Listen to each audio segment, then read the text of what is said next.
Bu dəfəki mövzumuz əməliyyat sistemidir. Əslində bu mövzu bizim üçün yad deyil. Əvvəlki dərslərdə biz əməliyyat sistemi haqqında keçmişdik. Düzdürmü? Əməliyyat sistemi biz yadımızda qalandan deyək, yəni ki, əvvəlki dərslərdə keçdiyimizdən deyək ki, kompüterin ən mühüm proqram təminatı idi. Yəni ki, əməliyyat sistemi olmasa kompüterlər işləməz. Çünki əməliyyat sistemi kompüterin bütün işini idarə edən proqramlar toplusudur. Daha doğru desək, yəni daha dəqiq desək, kompüterin qurğuları arasında, qurğularla proqramlar arasında və həmçinin insanla kompüter, insan dedi, yəni ki, istifadəçi ilə kompüter arasında əlaqəni təmin edən proqramlar toplusudur. Dediyimiz kimi, əməliyyat sistemləri istifadəçilərdən kompüter arasında vasitəçilik edir. Bunu xarici sözlə necə adlandırırdı? Nə oynayır? İnterfeys rolunu oynayır. Aydındır. Bu haqda biz keçmişdik. Bizdə fərdi kompüterlərdə ən çox istifadə olunan əməliyyat sistemləri Windows əməliyyat sistemidir. Windows əməliyyat sisteminin müxtəlif versiyaları var. Məsələn, tutaq ki, XP-dir, 7-dir, 8-dir, 8.1-dir, 10-dur, 11-dir.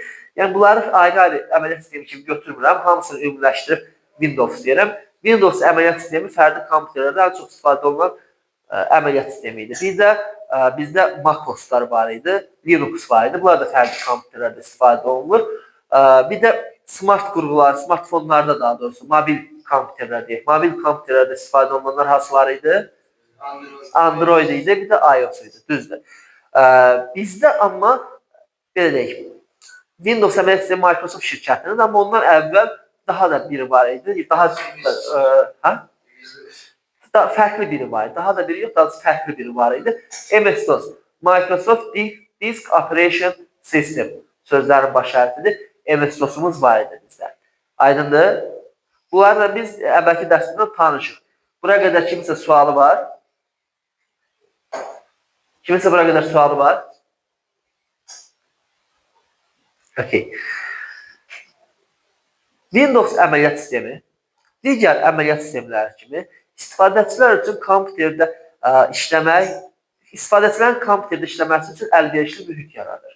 Tək istifadəçilərin deyil, həmçinin bizdə proqramların da kompüterdə işləməsi üçün əlverişli mühiti təmin edən proqramlar toplusudur. Yəni, bu əsasən dediyim kimi, əksər əməliyyat sistemlərin hamısına aiddir. Bütün digər əməliyyat sistemlərinin hamısına aiddir. Bizdə Windows əməliyyat sistemi qrafik interfeysidir. Qrafik interfeysi nədir? Yəni ki, biz Windows əməliyyat sistemində işləyəndə sıçandan istifadə edirik, düzdür? Sıçandan nə üçün istifadə edirik? Müxtəlif obyektlərlə əlaqə qurmaq üçün. Hansınsa klikləyirsən, açılır, hansınsa sürüyüb başqa yerə atırsan və yaxud da kursor istədiyin yerə keçirirsən. Yəni, nə görürüksə, gördüyümüzdən işləyirik. Bu bizdə adlanır qrafik interfeys. Müqayisə üçün deyim ki, bizdə MS-DOS əmr interfeysidir. Yəni, Windows qrafik interfeysidir, MS-DOS əmr interfeysidir. Bu da müəyyən çətinliklər yaradırdı. Yəni ki, hər hansı bir istifadəçi kompüterdən istifadə edə bilmək üçün müəyyən səviyyədə kompüter biliklərinə, kodlaşdırma biliklərinə sahib olmalı. Çünki hər hansı bir obyekti istifadə edə bilmək üçün uyğun kod yazılmalıydı. Bu da ki, işləri bəlkə çətinləşdirir. Yəni, sən kompüterdən, hazırda məsələn, kompüterdən başı çıxmayan adam belə bilir ki, məsələn, sıçanı tutdu, hərəkət elətdirdi, kursor tərpənir, kursor hara gedirsə, orada da kliklərdə işləyəcək, sadədir. Amma sən fərqli, çoxlu, yüzlərlə əmr bilməliydin ki, kompüteri bu və ya digər səviyyədə az-çox işlədə bilərsən. Bu baxımdan qrafik interfeysli əməliyyat sistemləri, əmr interfeysli əməliyyat sistemlərinə nisbətən daha əlverişli və anlaşılandır, tez başa düşüləndir. Aydındır?